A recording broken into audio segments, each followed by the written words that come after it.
The afternoon sun painted golden streaks across the busy downtown street as Richard held his daughter's small hand tightly. At 6 years old, little Sophie had a habit of darting away whenever something caught her attention, and today the sidewalks were packed with weekend shoppers. Richard adjusted his sunglasses and checked his watch. They had about an hour before Sophie's piano lesson, just enough time to grab her new shoes and maybe stop for ice cream. Being a single father wasn't easy, especially when you were trying to run a software company at the same time, but he'd made it work for the past 3 years ever since the accident that took his wife. "Daddy, can we get the sparkly ones?" Sophie asked, swinging his arm back and forth. "We'll see, sweetheart. Let's just look at what they have first." They passed the usual row of shops, the coffee place where Richard grabbed his morning espresso, the bookstore with its colorful window display, and the little cafe that always smelled like fresh bread. Sophie was chattering about her friend from school when she suddenly stopped dead in her tracks. Richard nearly stumbled. "Sophie, what?" But she wasn't listening. Her eyes were fixed on something across the street, near the cafe's outdoor seating area. Before Richard could react, she pulled her hand free and pointed. "Daddy, look at that lady." Richard followed her gaze and saw a young woman sitting alone on a wooden bench. She was pregnant, probably 7 or 8 months along, and she was crying. Not the loud, dramatic kind of crying, but the quiet, heartbroken kind that made her shoulders shake as she tried to wipe away tears with a crumpled tissue. "Sophie, that's not polite to point," Richard said quietly, trying to steer his daughter away. "Come on, let's go," but Sophie wasn't moving. She stared at the pregnant woman with an intensity that made Richard uncomfortable. Then she asked the question that would change everything. "Daddy, can she be my mom?" The words hung in the air like smoke. Richard felt his stomach drop. Several people nearby turned to look at them, and he felt his face burning with embarrassment. "Sophie, honey, you can't just... That's not how... But she looks sad, Daddy. And she's going to have a baby. I could be a big sister." Sophie's voice was completely innocent, without any understanding of how complicated her question was. Richard crouched down to his daughter's level, trying to find the right words. "Sweetheart, you can't just ask strangers to be your mom. That lady has her own life but Mommy's in heaven. And you're always sad too, and that lady looks like she needs someone, and I need someone, and... Sophie, stop!" Richard's voice came out sharper than he intended. He took a breath, softening his tone. "I know you miss Mommy, I miss her too. But we can't just walk up to people and..." Sophie's lower lip started to tremble, and Richard knew he was handling this all wrong. Before he could say anything else, his daughter did exactly what he feared she would do. She broke free from his grip and ran straight toward the pregnant woman. "Sophie, no." But 6-year-olds are surprisingly fast when they're determined. Sophie crossed the space between them in seconds, stopping right in front of the bench where the woman sat. Richard hurried after her, his heart pounding with embarrassment and panic. What must this woman think? What if she got angry? What if she called the police thinking he was some kind of creep who let his kid harass strangers? By the time he reached them, Sophie was already talking. "Why are you crying?" his daughter asked in that blunt way that only children can get away with. The pregnant woman looked up, startled. Her eyes were red and puffy, and mascara had left dark trails down her cheeks. For a moment, she just stared at Sophie, then at Richard, who was frantically trying to apologize with his eyes. I'm sorry," the woman said, her voice hoarse. "I didn't mean to. I'm just having a hard day." "I have hard days too," Sophie said matter-of-factly. "When I miss my mommy. She's in heaven." Richard wanted the ground to swallow him whole. "Sophie, please. I'm so sorry, ma'am. She doesn't understand. We should go." But something shifted in the woman's expression. The defensiveness that Richard expected never came. Instead, her eyes filled with fresh tears, but these seemed different somehow. Softer. "It's okay," she said quietly, looking at Sophie. "You remind me of someone." "Who?" Sophie asked, sitting down on the bench next to her without invitation. "Sophie." Richard reached for his daughter's hand, but the woman shook her head. "Really, it's fine." She managed a weak smile. "I had a little sister once. She used to ask me questions just like that." "Where is she now?" Sophie tilted her head. "She grew up. We don't see each other much anymore." The woman dabbed at her eyes again. "I'm Grace, by the way. I'm Sophie, and this is my daddy. He's really rich, but he's sad a lot." "Sophie." Richard's embarrassment reached new heights. "I'm so sorry. She just says whatever comes into her head." But Grace actually laughed, a small, genuine sound that seemed to surprise even her. It's refreshing, honestly. Most people pretend they don't notice when you're falling apart in public. Richard didn't know what to say. He stood there awkwardly, aware that a waitress from the cafe had come outside and was watching them. She was an older woman, maybe in her 50s, with kind eyes and a white apron tied around her waist. "When's your baby coming?" Sophie asked, pointing at Grace's belly. "Sophie, you can't just—" "In about 2 months," Grace answered, placing a hand on her stomach. "It's a boy. That's so cool. I always wanted a baby brother. Daddy says maybe someday, but I think he's too busy." Sophie swung her legs back and forth. "Are you excited?" Grace's smile faltered. Yes, I'm excited. Just a little scared too." "Why are you scared?" "My teacher says having a baby is a blessing." The waitress moved closer, and Richard noticed she was carrying a tray. Without saying a word, she set down a mug of hot chocolate in front of Sophie, with extra whipped cream on top. "I didn't order—" Richard started.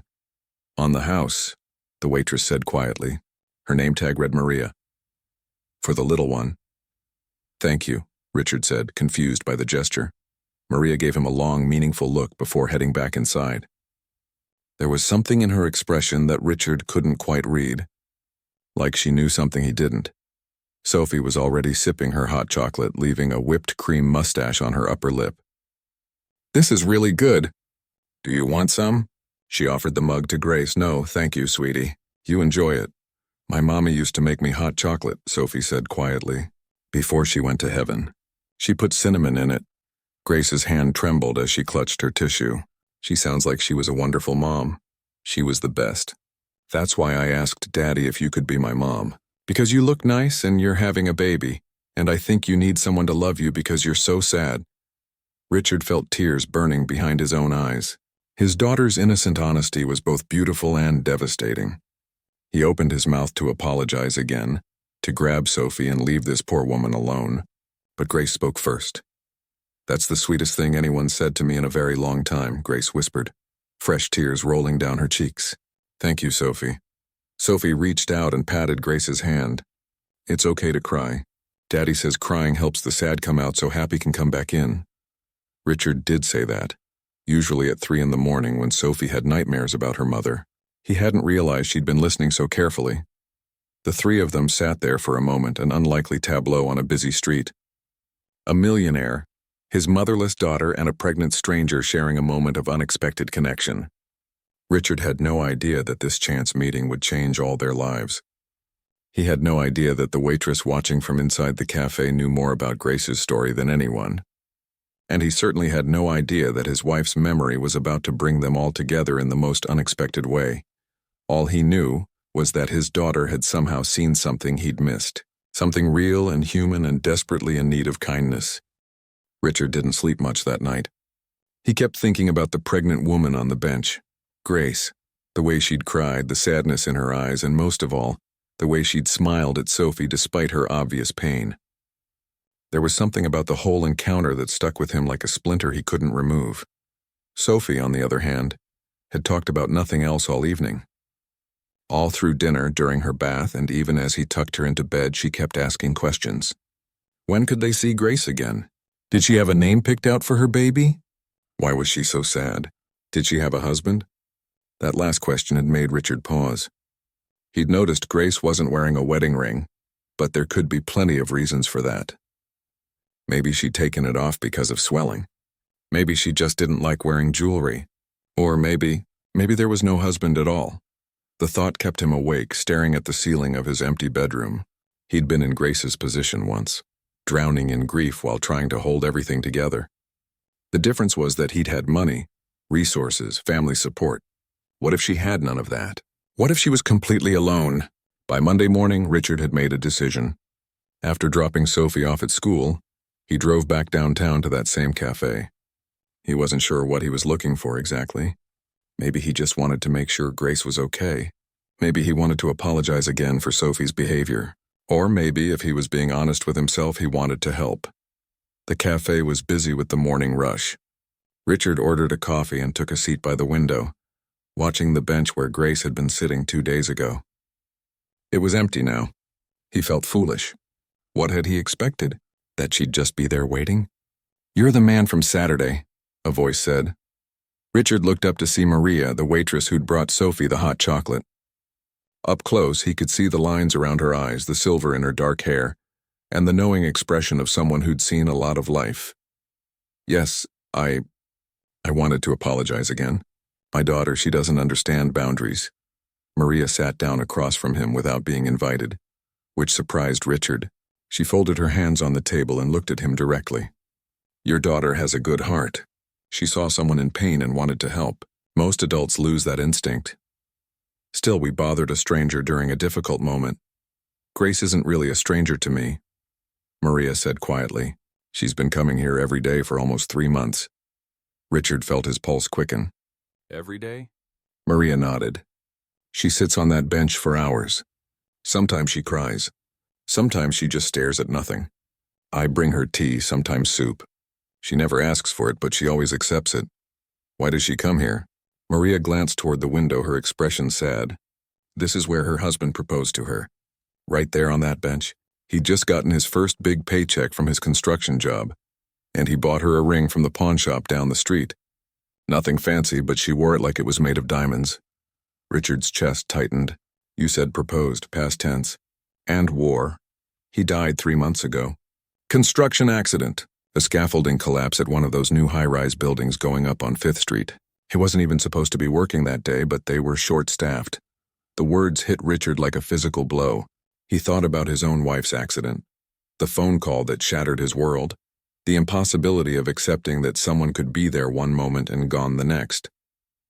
"That's terrible. I'm so sorry." "She was 5 months pregnant when it happened," Maria continued.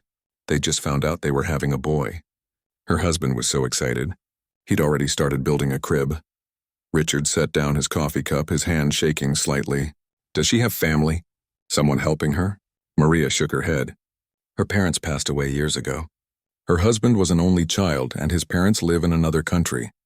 She has a few friends, but everyone's got their own lives, you know. She was working as a nurse at the children's hospital, but she had complications with the pregnancy. Her doctor put her on bed rest, so she had to quit her job. No job means no health insurance. What about savings? Life insurance?" Her husband was 28 years old. They were just starting out. They had about $3,000 in savings, and that went to the funeral and his medical bills from the accident. There was no life insurance. Construction workers like him, they live paycheck to paycheck. They don't think about dying. Richard felt sick. The unfairness of it crashed over him like a wave. Here he was with more money than he could spend in several lifetimes, and this woman was drowning in debt while pregnant and grieving. She must be terrified. "She's getting evicted at the end of the month," Maria said bluntly. "Her landlord gave her an extension after the accident, but he can't wait forever. She owes 3 months' rent." "How much?" Maria studied him carefully. "Why do you want to know?" "Because maybe I can help. I have resources. I could—" "She won't take charity," Maria interrupted. "Believe me, I've tried. So have others in the neighborhood. She's proud. She says she'll figure it out. But she can't figure it out, can she? She's 7 months pregnant with no income and mounting debt." "No," Maria admitted. "She can't. I've watched her get thinner over these past weeks, even though she's pregnant. She's not eating enough because she's trying to save money. I give her free food here, but she feels guilty about it. She tries to refuse." Richard ran his hand through his hair, frustrated. "There has to be something. I own properties all over the city. I could give her a free apartment?" Maria raised an eyebrow. "You think she'd accept that?" "She'd see right through it. You might be rich, but you're not a good enough liar to pull that off." "Then what do you suggest? I can't just know about this and do nothing." Maria was quiet for a long moment, her fingers drumming on the table. Then her eyes lit up with an idea. "You said you own properties?" "Yes, several apartment buildings, some commercial spaces. Do you have property managers for all of them?" Richard thought about his real estate portfolio. Most of his properties were managed by a professional company, but he did own one small apartment building that he'd been thinking about selling. It was only 6 units, barely worth the hassle. "I have one building that I manage myself, actually. It's small, not worth hiring a company for." "What if it was worth hiring someone?" Maria leaned forward. "What if you needed someone to collect rent, handle maintenance requests, show apartments to potential tenants? Someone who could work from home, flexible hours, especially good for someone who's about to have a baby. Richard's mind started racing. A property manager position, exactly. It's a real job. She'd be earning her pay. You'd get someone reliable managing your building. Everybody wins, but would she believe it? That it's not just charity? Maria smiled slightly. Leave that to me. I know how to talk to her. But you need to make it real. Real salary, real responsibilities, real contract. If she thinks for 1 second that you're doing this out of pity, she'll walk away no matter how desperate she is. Richard nodded slowly. The more he thought about it, the more it made sense. He did need someone to manage that building. His current system of dealing with tenants directly was inefficient and time-consuming. Grace was a former nurse, which meant she was responsible, good with people, and detail-oriented. And if the job came with one of the apartments in the building, what about housing, he asked. Property managers typically get reduced rent or free housing as part of their compensation. Even better, Maria said. But you need to make the salary fair. Not generous enough to be suspicious, but enough for her to live on and pay off her debt slowly. How much does she owe? Total? Maria hesitated. I probably shouldn't tell you this, but she confided in me last week. She owes about $15,000 in medical bills from the pregnancy complications. 3 months' rent, which is about $4,000. And her husband had some credit card debt they were paying off. Maybe another $5,000 there. So roughly $24,000 total. $24,000. Richard spent more than that on his car insurance each year. It was nothing to him, but it was everything to Grace. The disparity made him angry at the universe, at the system, at the cruel randomness of life. I'll set it up, he said firmly. The job, the apartment, a fair salary. Can you talk to her today? She usually comes by around 2 in the afternoon. Richard checked his watch.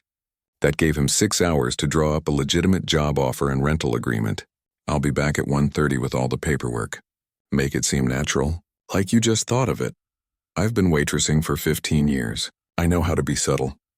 Maria stood up, then paused. You're a good man. Your wife would be proud of what you're doing. The words struck Richard hard. Maria couldn't have known about his wife unless...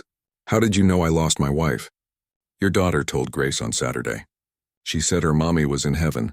Right. Of course. Richard stood up as well, pulling out his wallet to pay for his coffee. It's on the house, Maria said. Save your money for that salary you're about to pay. Richard smiled despite himself. Thank you, Maria, for telling me about Grace, for caring about her. In this city, people walk past suffering every day without seeing it. Your daughter saw it in 30 seconds. Maybe that's something to remember. As Richard left the cafe, his mind was already working through logistics. Richard opened the folder slowly, trying to appear professional while his palms were sweating. He'd given presentations to boards of directors, pitched ideas to venture capitalists, but somehow this felt more nerve-wracking than all of those combined. I own a small apartment building about 4 blocks from here, he began. 6 units. Nothing fancy, but it's well maintained. I've been managing it myself for the past year, but honestly, I don't have the time to do it properly. Grace's expression was guarded. Okay, and what does that have to do with me?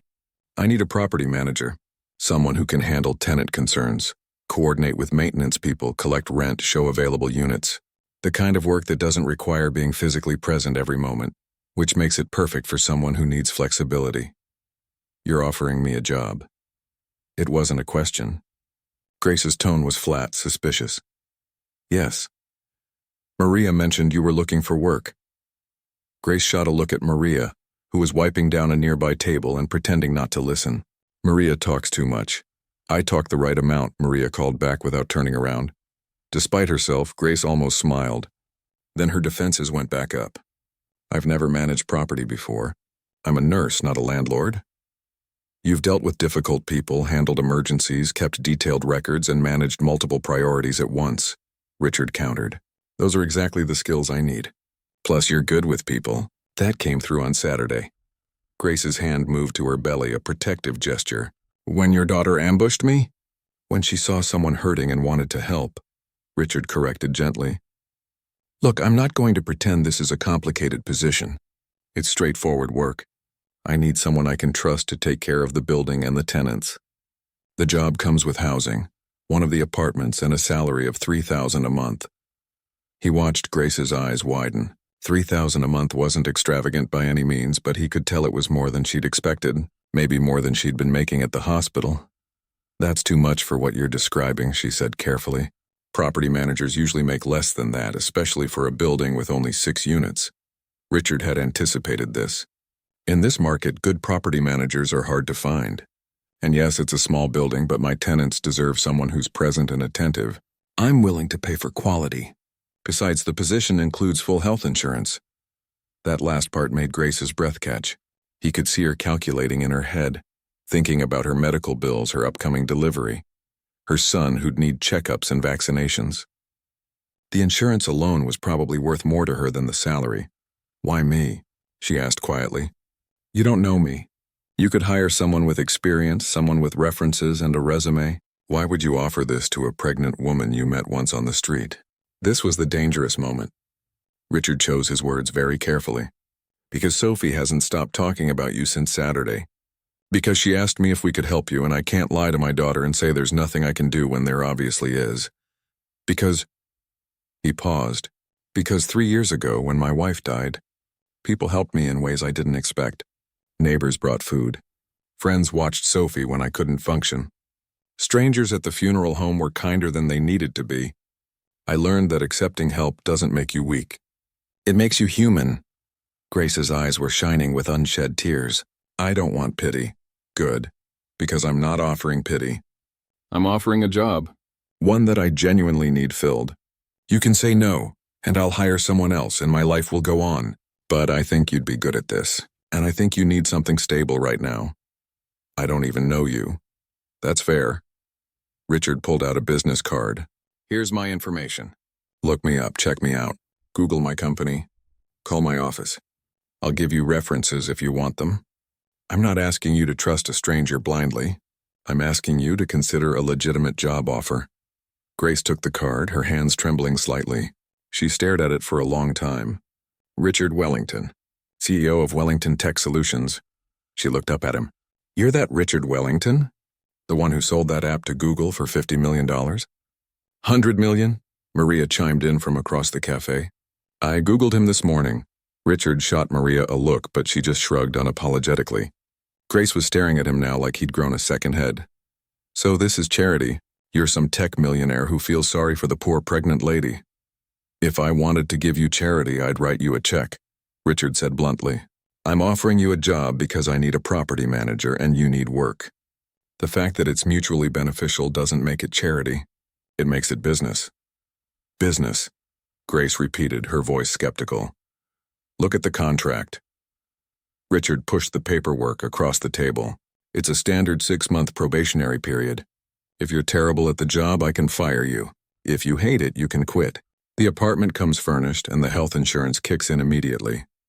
You'd start next week, which gives you time to move in and get settled." Grace picked up the contract with shaking hands. Richard watched her read through it, saw her eyes moving over each line, searching for the catch, the fine print, the trap. But there wasn't one. His lawyer had drawn up a completely legitimate employment agreement. "This seems real," she finally said. "It is real. The apartment is rent-free. It's part of your compensation package. Property managers typically receive free or reduced housing. It's standard." Grace set down the contract and looked at him directly. "Why are you really doing this?" Richard thought about lying, about keeping up the professional facade.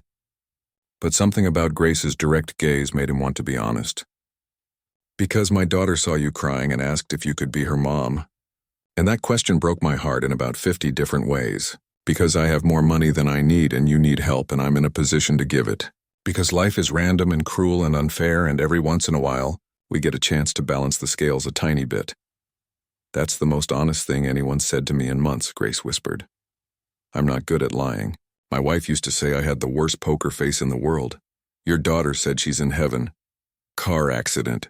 3 years ago. She was coming home from a night shift at the hospital." Richard's voice was steady, but saying it still hurt. "Drunk driver ran a red light." Grace's expression softened. "I'm sorry. That's horrible, thank you. And I'm sorry about your husband. Maria told me. Construction accident. James, his name was James. Grace's hand moved to her belly again. We were going to name the baby after him. Jamie.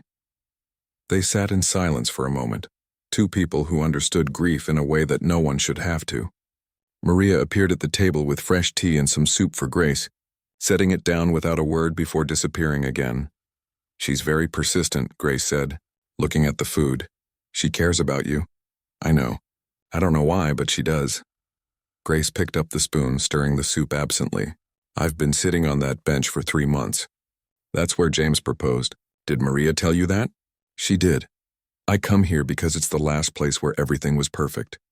Where we were just two kids in love planning our future. Before the accident, before the bills, before all of this. She gestured at her pregnant belly and Richard could hear the exhaustion in her voice. Sometimes I sit there and try to remember what it felt like to be happy.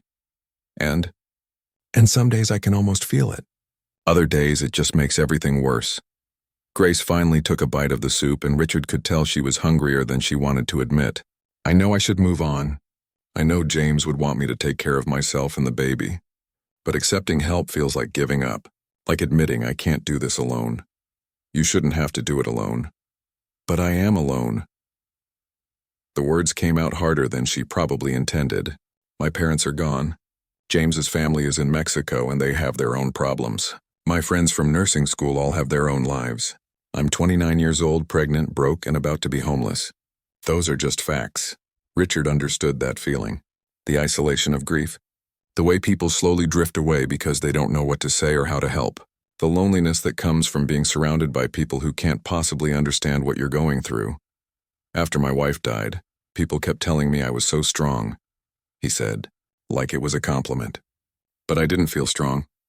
I felt like I was drowning and everyone was congratulating me on how well I was swimming. Sometimes I wanted to scream at them that I wasn't strong. I was just trying not to fall apart in front of my daughter. Grace looked at him with understanding. Did it get better? Eventually, slowly, it's not like flipping a switch. More like the waves get farther apart. There are still days when it hits me out of nowhere. Sophie will say something that her mother used to say, or I'll smell her perfume on someone passing by, and it's like the accident happened yesterday. But most days now I can breathe. I can't imagine getting there. You will. Not today, not next week, but you will. Grace was quiet for a while, eating her soup mechanically. Richard waited, not pushing, letting her process. Finally, she picked up the contract again. If I say yes, she said slowly, I need you to promise me something. Okay. Promise me this is real. Promise me, yo. The words hung in the air like a bomb waiting to explode. Richard stared at Maria, certain he'd misheard. What did you say? Your wife. Grace knew her. They worked together at Children's Hospital. Richard's mind was reeling. He thought about Saturday when Sophie had pointed at Grace, the way his daughter had been so drawn to her. The inexplicable pull that had brought them back to this cafe. That's not possible. I would have recognized her. At the funeral, or she was at the funeral, Maria said quietly. She told me yesterday. She stood in the back near the doors. She said she couldn't bring herself to come forward because she was too devastated. Your wife had been her mentor. Richard felt like the floor had dropped out from under him.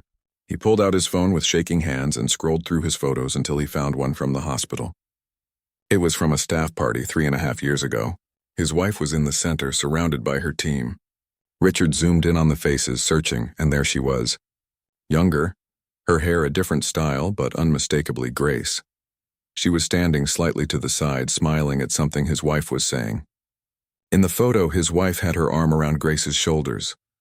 Oh my God, Richard whispered. I wasn't sure if I should tell you, Maria admitted, but it felt wrong not to. Grace doesn't know that you're that, Richard. She never met you when she worked with your wife. She'd heard about you, obviously, but they worked different shifts. By the time she realized who you were today, seeing your business card, she didn't connect it. Why didn't she say something? Maybe she will. Maybe she needs time. Finding out that the man offering you a job is the husband of the woman who changed your life. That's a lot to process. Richard stared at the photo, his vision blurring with tears. His wife Catherine had talked about Grace, he remembered now. Katie, he whispered, using the nickname only he had called her. She used to talk about a young nurse she was mentoring, the one who wanted to go back to school for her nurse practitioner degree. That was Grace, Maria confirmed. Your wife wrote her a recommendation letter for the program. Did she get in? She was accepted. Full scholarship to State University. She was supposed to start this fall. Maria's voice was heavy with sadness.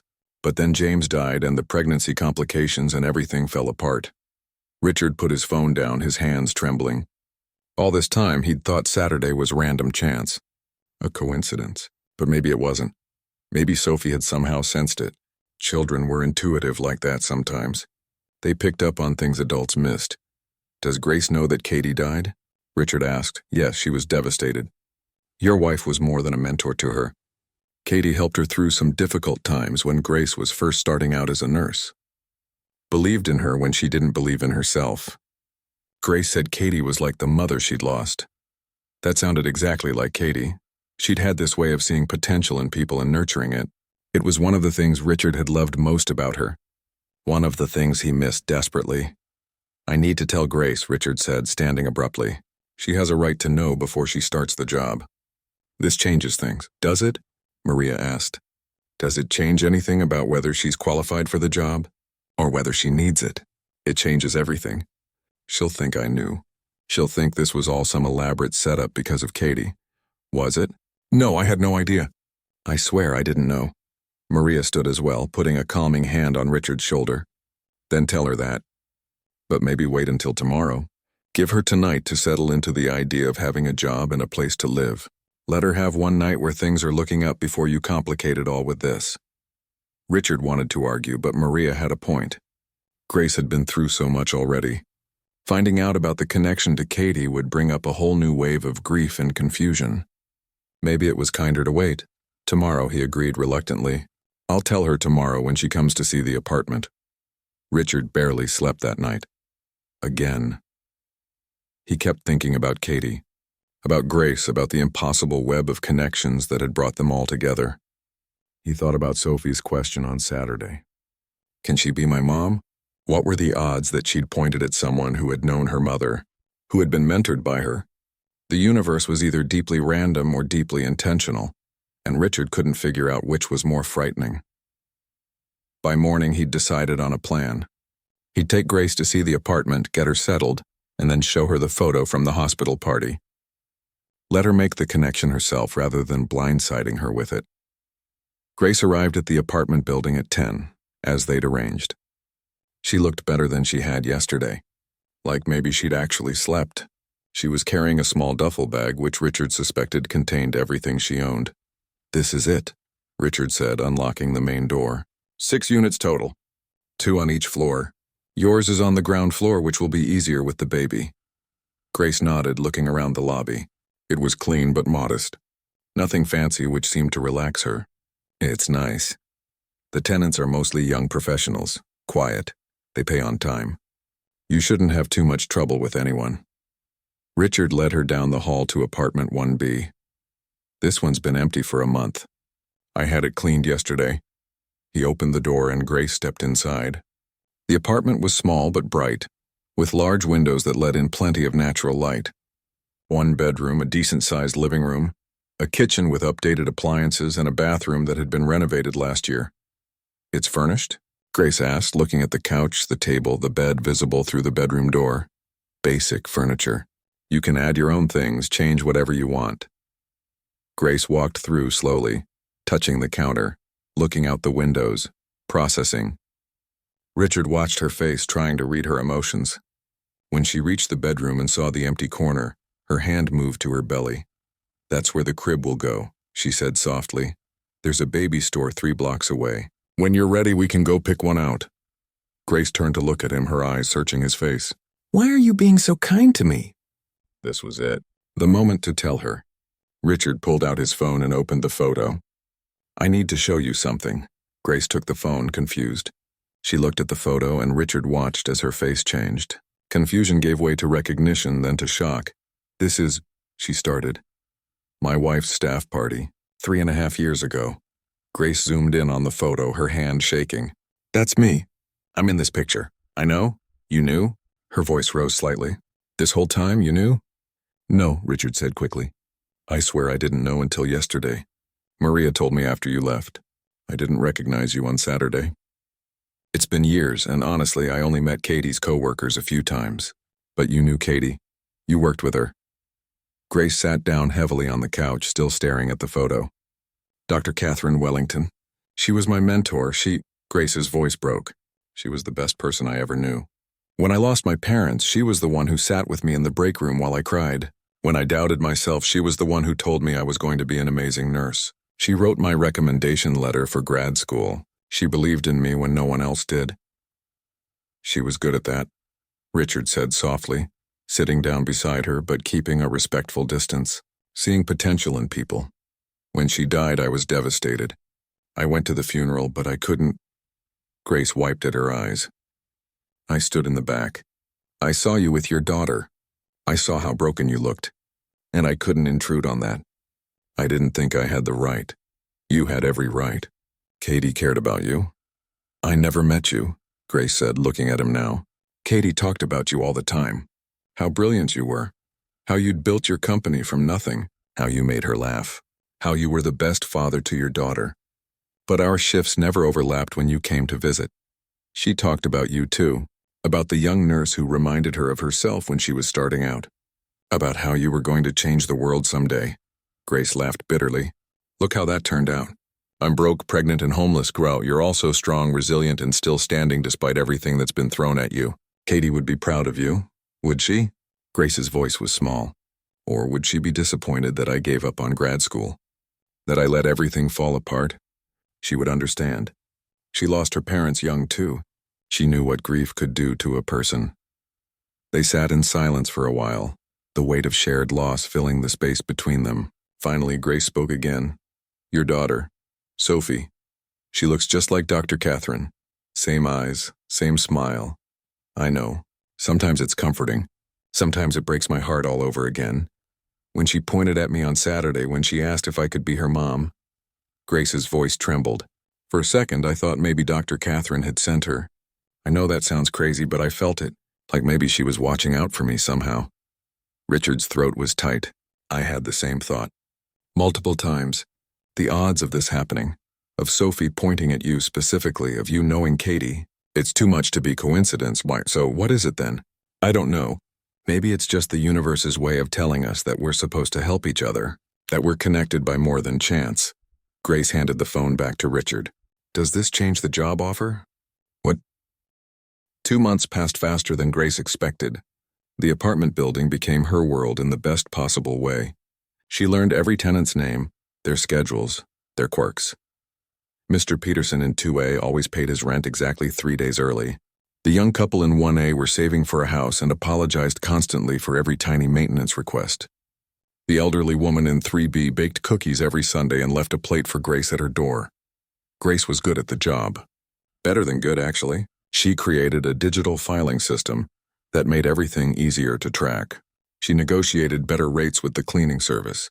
She even convinced Richard to upgrade the lobby lighting, which made the building look more welcoming. Richard had been right. The skills from nursing translated perfectly. Managing a building wasn't so different from managing a hospital floor.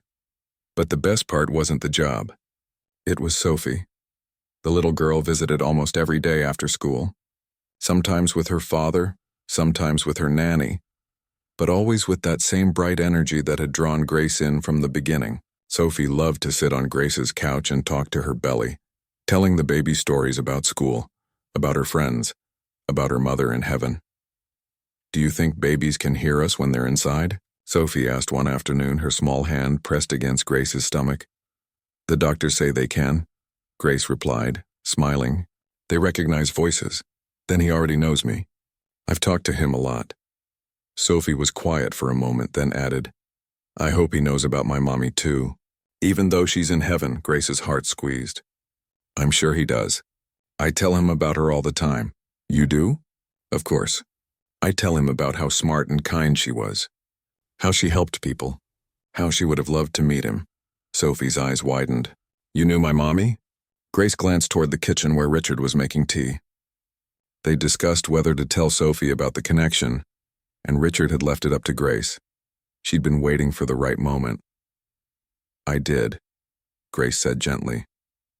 She was my teacher at the hospital. She taught me how to be a better nurse. Sophie processed this information with the seriousness only a 6-year-old could manage. So when I asked if you could be my mom that day, it was like my mommy sent me to you? Maybe, Grace said, her voice thick with emotion. Maybe she did. Sophie smiled, satisfied with this explanation. I think she did. Because you needed us and we needed you. The simple wisdom of children never ceased to amaze Grace. Sophie was right. They had needed each other, even if none of them had known it at the time. As Grace's due date approached, the anxiety she'd been holding at bay started to creep in. She was better off than she'd been 3 months ago. Infinitely better, but she was still going to be a single mother, still going to have a baby without James there to hold her hand. The nights were the hardest when the apartment was quiet and she was alone with her thoughts. One evening, there was a knock at her door. It was Richard, which wasn't unusual, but he wasn't alone. Maria from the cafe was with him, along with Bob the handyman and his wife, Mr. Peterson, from upstairs, and surprisingly, 3 nurses from Children's Hospital. What's going on? Grace asked, confused. Baby shower, Maria announced, pushing past her with bags of food. You didn't think we'd let you have this baby without celebrating, did you? Grace was speechless as people filed into her apartment. Someone had brought decorations. Someone else had a cake. The nurses from the hospital presented her with a gift basket full of baby supplies, explaining that they'd heard through the grapevine that Dr. Catherine's former mentee was expecting. We worked with Katie, one of them said. She talked about you all the time. We wanted to honor her memory by supporting you. Grace cried, of course. She seemed to cry a lot these days, but these were good tears. Happy tears. The kind that came from realizing you weren't nearly as alone as you thought you were. Sophie was there too, acting as an unofficial host, making sure everyone had cake and directing them to sign the guest book she'd made herself. Richard stood back watching with a small smile. And when Grace caught his eye, she mouthed, "Thank you." He just shrugged as if organizing a surprise baby shower was no big deal. As the party wound down and people started to leave, Maria pulled Grace aside. "You've got good people around you now," she said. "Don't forget that when things get hard." "I won't," Grace promised. "And that man," Maria nodded toward Richard, who was helping Sophie clean up wrapping paper. "He's one of the good ones. Don't let him slip away." Grace felt her cheeks warm. "It's not like that. He's just my boss." Maria gave her a knowing look. "Sure, honey. Keep telling yourself that." 3 weeks later, Grace went into labor at 2 a.m. She'd been having contractions on and off all evening, but had convinced herself it was false labor. By the time she admitted it was real, the contractions were 5 minutes apart. She grabbed her hospital bag with shaking hands and tried to call a taxi, but it was late, and the wait time was 45 minutes. Grace felt panic rising in her chest. She couldn't have her baby in this apartment. She couldn't do this alone. Without thinking, she called Richard. He answered on the second ring, his voice groggy. "Grace, what's wrong?" "I'm in labor. The taxi can't come for almost an hour and I can't." I'll be there in 10 minutes. Don't move." He was there in 8, pulling up in front of the building in his pajama pants and a hastily thrown-on jacket. He'd clearly grabbed Sophie from her bed because she was in the back seat in her princess nightgown, sleepy but excited. "We're having a baby," Sophie announced as Richard helped Grace into the car. "You're not having a baby, sweetheart," Richard said, driving faster than was probably legal. "Grace is having a baby, but we get to be there." "You get to be in the waiting room," Richard corrected. The drive to the hospital was a blur. Grace's contractions were getting closer together, and she tried to focus on breathing the way they'd taught her in the prenatal class she'd attended alone. Richard kept glancing at her in the rearview mirror, his hands tight on the steering wheel. "You're doing great," he said. "We're almost there." "I'm scared," Grace admitted. "I know. But you're going to be fine. You're strong. What if I'm not? What if I can't do this?" "You can, you will. And you're not alone." Those last words broke something open in Grace. She wasn't alone. For the first time since James died, she really, truly wasn't alone. They made it to the hospital with time to spare. Richard got her checked in while Sophie held Grace's hand and told her stories to distract her from the contractions. The nurses recognized Richard from when Katie had worked there, and they took extra special care of Grace once they understood the connection. Labor was long and difficult. 16 hours of pain and exhaustion and moments where Grace was certain she couldn't continue. But Richard was there. He'd called his nanny to pick up Sophie around hour 4, but he stayed. He held her hand when she needed it, gave her space when she didn't, and never once made her feel like he had somewhere else to be. "You don't have to stay," Grace told him during a brief respite between contractions. "I know you have work, and Sophie—" "I'm not leaving," Richard said firmly. "Katie isn't here to do this with you, but I am." "So I'm staying." Grace squeezed his hand, too emotional to speak. Jamie was born just after 6 in the evening, small and perfect and screaming at the top of his lungs. Grace held him and cried, overwhelmed by love and grief and joy all at once. Her son, James's son, the baby they'd dreamed about and planned for, but James would never meet. "He's beautiful," Richard said softly, looking at the baby with wonder. "He looks just like you."